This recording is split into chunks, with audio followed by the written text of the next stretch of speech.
Sempat dikecam, kini terkuak sosok Eko Pratama, ketum Partai Mahasiswa yang sempat temui Wiranto. Kemunculan Partai Mahasiswa Indonesia sempat menghebohkan publik, termasuk para mahasiswa. Sejumlah ketua badan eksekutif mahasiswa dari kampus-kampus ternama di Indonesia sebelumnya mengaku tak tahu siapa ketua maupun pengurus Partai Mahasiswa ini.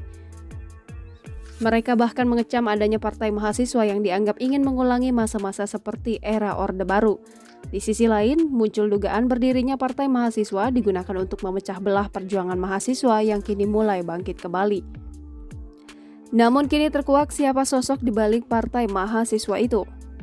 Ternyata Partai Mahasiswa Indonesia dengan kepemimpinan Eko Pratama telah disahkan Kementerian Hukum dan HAM sejak awal tahun. Wakil Ketua DPR Sufmi Dasko Ahmad menyebut Partai Mahasiswa Indonesia sudah terbentuk saat ini.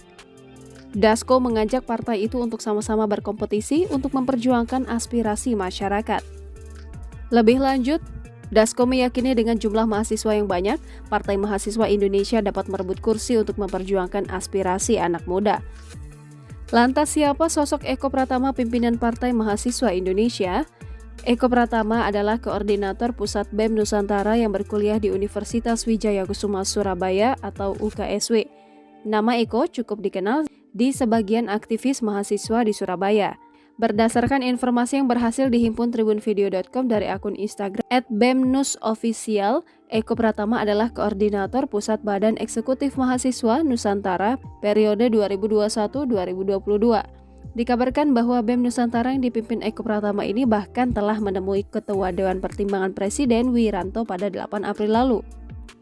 Berdirinya Partai Mahasiswa Indonesia ini rupanya ditentang kubu BEM Nusantara lain yakni kubu Dimas Prayoga.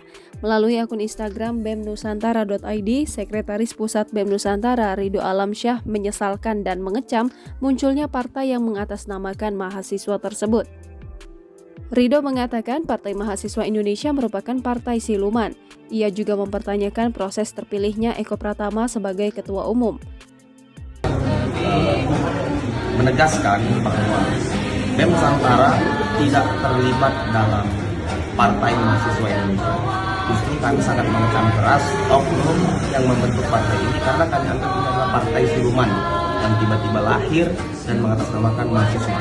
Untuk itu kami menghimbau kepada seluruh mahasiswa Indonesia untuk sama-sama bersuara atau mengecam partai yang mengatasnamakan mahasiswa Indonesia. Jangan lupa subscribe, share, komen, dan like ya!